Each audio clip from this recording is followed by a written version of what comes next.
everyone, welcome back to my channel. I'm Aaron Knightley and I'm very excited because yes, I'm back in London and I'm interviewing another incredible guest for my channel, founder of Conversation of Money, financial and mortgage advisor, successful YouTuber, Pete Komolafe. So I'm so excited because we're going to jump into personal finance, what's hot in 2021 when it comes to investment applications. We're going to be talking meme stock millionaire and the fatal future of cryptocurrency. So this is the 3-part interview. Stick around for all 3 parts, which is going to be on my YouTube channel. And let's jump into the offices and let's get into it.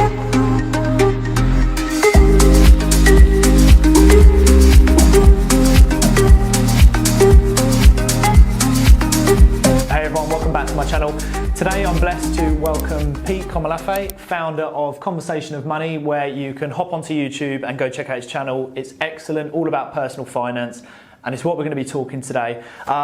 Pete, you are a financial and mortgage advisor and former Fortune 100 executive, which is awesome. So there's going to be a huge amount of experience that Pete is going to bring to my audience, anyone else that watches, and hopefully also some of your community as well, Pete. So we are going to be talking today, and I'm very excited to dive into this content because 2021 has been a very hot year for investments. There's been a lot of movement in all of the sectors really, from commodities, crypto, and the new hype of meme stocks. So we're going to dive into a 3-part interview, and the first part that we're going to start off with is all about investment applications that you can get on your smartphone and you can actually become active in investing. So what I'm keen to hear from you, very experienced, what apps are you using at the moment, and what apps perhaps could people start to use on their smartphones to get involved in the investment world? I use a number, so on my channel I review quite a few of them. So Moneybox, I've reviewed so many, so I tend to use all of the apps before I actually go review it, so I can kind of give like, well, this is what it's like to really use it. So the ones that I've got at the moment, I've got Trading 212, Free Trade, I've got Stake, I've got eToro, I've got Hargreaves Lansdown, I've got Orca, and I think I've got one other. So there's 7 that I've got on my phone right now. Not all of them have got money in them, probably about 5 of them have got money in them at the moment. But yeah, there's lots of apps that are out there at the minute, and this is the great thing about technology. It allows new investors to just get started. I mean, back in the day, you couldn't invest with £1 or £10 a month. Like, you need to have like £5,000 to £10,000 sat in the bank account. So these new apps are great. I think for anybody who's looking to source and find out what app they should be using, though, it's just trying to answer 1 or 2 questions. Like, do you either want to be actively participating in how you invest, or do you want to outsource it? Because if you want to actively participate, then Free Trade, Trading 212, maybe Hargreaves Lansdown, eToro will be ones where you can actually pick the stocks if you know how to do that. And I have to stress, if you know how to do that, because that's an undertaking of its own. If you're this kind of person, you're just very, very busy and you just want to outsource it, then Moneybox, Nutmeg, Wealthify, there's a whole host of them out there, Eureka, that you can literally just send some money and they will do all the investment stuff in the background for you without you having to sit there and actually look through company accounts and do stock research and things. There's lots of apps out there at the minute. So with the amount of apps that are out there, because I use Moneybox, and actually I think I first came across your channel from the Moneybox app, which is something that I actually use to just drip feed, to be involved in the stock market. So for those that are perhaps just dipping their toe in at the moment and they don't want to handpick, because I know some people like to handpick, some people just like to sort of cost average, what are the perks, or what do you look for? So for me, I always look for user-friendly, good options, and perhaps some incentives around the app itself. So, if you use it, you can get discount at retail stores and so forth. And just being user-friendly, what would you say is something to look for when you are picking an app? Because I also use eToro, but I'm not so keen on the platform itself, if you know what I mean. I think it's quite basic in the sense that it is what it is. There's no extras, there's no user-friendly incentive. Yeah, it depends from person to person. Because what I found, I always say to people, if you're going to select an app, you kind of need to make sure that you like the interface first and foremost. Yeah. So I actually quite like eToro because it's just simple and it's like you can do this. There are a few quirks that are a bit annoying, where it's like you've got to rotate the phone in order to close a position. It's like, it's eToro, you should be able to sort that out so you can have it in one narrow field. But yeah, I always say look for the interface first. If you like the interface, then obviously make sure that you do your due diligence around the company. In the UK here, are they registered, authorised with the FCA? That's really, really important. Are you going to get compensation under the Financial Services Compensation Scheme? That's really, really key. And then have a look at the actual investment proposition. Different people will use different methods of investing. A lot of them will use, kind of like index funds, maybe some ETFs, that kind of stuff. But actually, what are they doing for the money you're going to pay them, and how much are you paying for it as well? Yeah. That's really important. And I often say on my channel that cost isn't everything. Like, don't start with you need to go with the cheapest provider first, but it is a factor to consider, but not the only one. So, for example, Money Farm is a great one where it's actively managed. So you're getting active management, a team that you can actually phone as well. They can give you guidance over the phone. You can ask questions. That's very, very rare. Not all of them actually do that. You're going to pay a little bit more, but not as expensive as some of the other ones that are out there. So you need to obviously have a look at, what you're paying. But I always say, especially when I was in Canary Wharf, when we were selling like pension products that were at the time quite expensive, 2% per year, just as a product wrap-up fee, cost is only an issue in the absence of value. If you like the service and it fits in with what you want to do and what you want to achieve from a goals point of view when you start investing, then you won't be too bothered about paying X amount in fees to use that service. That's a very good point. And actually, one thing that I think a lot of people miss out on, and I had this conversation very recently, is when people choose an app, they can end up to love the app, but the fees actually outweigh the returns. Yeah. So when you're looking at like previous history and previous data of the returns that app might, or that index fund, or that, whatever fund is being offered through that app, you need to look at the fees, don't you? Because actually, absolutely, if you're looking at an average of a 5-6% per annum, and you knock those fees down, that might bring you down to... Exactly. You don't want to be paying like a 2% fee if you're getting a 5% return, because all of a sudden your net return is actually 3%. And this is one thing, and I say this all the time, and I think this is really important for anybody who's investing, and you'll probably know this as well, Aaron. Like, you have to have a goal when you're investing. Yeah. Like, what are you doing it for? Like, why? Is it to pay university fees? Is it to get on the housing ladder? What is it for? Is it to retire early? Is it for retirement? What is it for? I think, especially over the last 12 months, because we have been where we've been with furlough and people just wanting to make their money work a bit harder, there hasn't been a clear goal as to why I'm investing. It's just been a case of, my mate down the pub. I'm an investor. Yeah, my mate down the pub is invested in this thing, in this stock.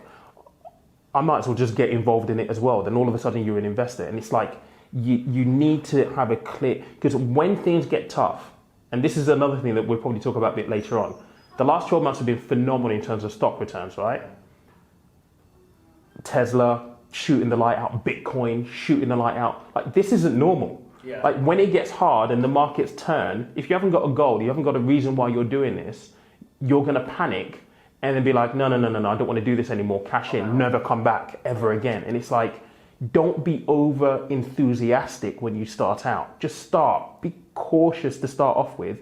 Get your confidence, build your confidence, get your footing, and then you can start to increase your risk and the kind of things that you're doing, the sophistication. But a friend of mine says this: nobody on the planet will think 100 meters, that's Usain Bolt, I'll beat you, thank you very much, and be like, let's go. Yeah. But people feel as though investing is just so easy that they can just do a 15-20% return each year without really doing anything at all, and that's not always the case. And that's my biggest fear for first-time investors when they're starting out. Such valuable points there, is that it's a marathon, it's not a sprint. And something I've touched on with other guests is there's this whole feeling now that, you just said it, there has been ridiculous returns. Mm-hmm. Like, it's shifted out of crypto and it's gone into this meme stock, all into the stock market. It's been this huge hype, and people have, on the luck, seen these huge returns, and people are diving in. And you just said something I'm really strong, and anyone who follows me on Instagram or social media knows that I'm really big in having your exit strategy or knowing why you're doing it. And you just hit the nail on the head, is that too many people want to invest because Dave down the road has said that he's just opened up an app. And that's accessibility. It's so easy to open up these apps. So we're talking about apps and we're going through all the bonuses. But do you not think that actually where it's so accessible, it can be a bad thing as well? Do you see what I mean? Absolutely. This is the one thing that is absolutely missing. Absolutely missing. This is where you and I will fill the void on this, is education. And frankly, some of the apps actually need to do better in terms of the education around what is it that you're actually doing when you come to us? Do you understand the risk that you're taking? Do you understand fundamentally how this actually works? Because a lot of them don't provide that kind of education or that context.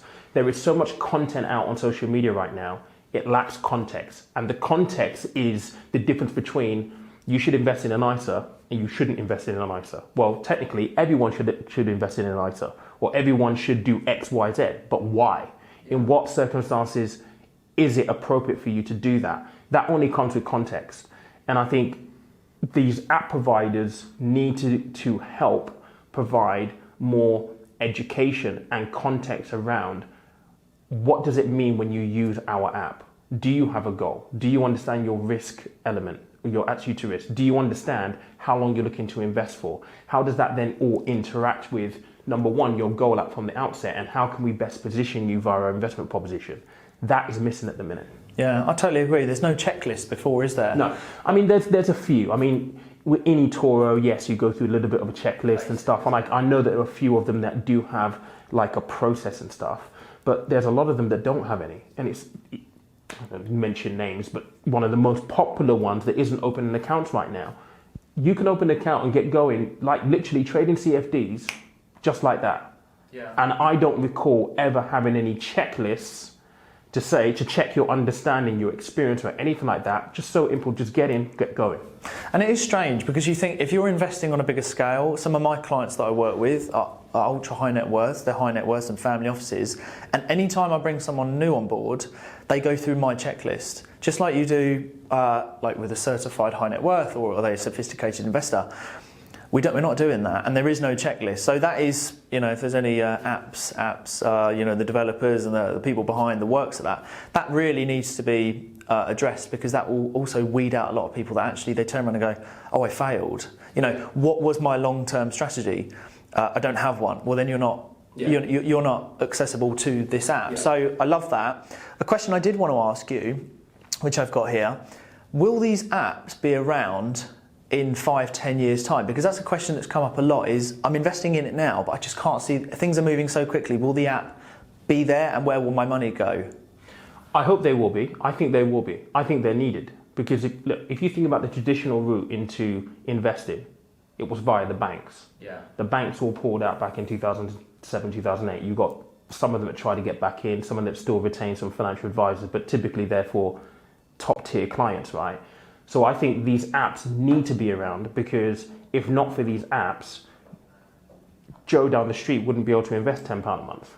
Yeah. And let's face it, I mean, if you're in a professional setting, financial advisors, or in a bank or some kind, you have to have your minimums because of the compliance costs, all of this kind of stuff. So I think that the apps play an important role to get people started. I think the best place for the apps in terms of demographic and where they fit is for 20 plus, maybe up to 40. Yeah. Getting those guys started really, really early, and then they graduate into taking financial advice, which is where you add value with inheritance tax planning and taxation and all this other stuff that we would do. So I think they do need to be around, and I think they will be around. Whether the business model changes, though, could be questionable, because again, costs and the infrastructure to continue working. Well, I hope they are, and I do agree, because it's a good level for people to get involved. So it's amazing points there. Just to finish on then, about, I'd say if you could give the audience your top 3 apps, going in order 1 to 3, okay, what would it be? All right, so my top number 1 is probably one that I'm working with currently at the moment. It's called Eureka. We basically work on a subscription basis, essentially. So it's a monthly subscription for the amounts that you actually invest, and we keep that flat the entire time. So we do direct to consumer. We've got an advisor proposition as well for that as well. The second one would probably be Money Farm. I choose Money Farm only because they have a team of people that you can actually phone into. They can give you some guidance over the phone. You can literally book an appointment on their app to actually speak to them. They're really, really, really good. Active management, everything. So that'll be my number 2. Then number 3 will probably be, and I want to pick a different flavor here just for people who may want to stock pick. Trading 212 aren't opening accounts right now, so I'm not going to say them. But I will probably go with maybe, we want US and UK exposure, free trade. Free trade's a good shout. And I would say my top two that I use would be, I'd definitely say Moneybox and eToro. Those are my two, just for simplicity. eToro, like you said, and Moneybox, I just like how user friendly it is. So amazing. Part one done and dusted. Join us in part two, and where we're going to be talking about meme stocks and the millionaire overnight.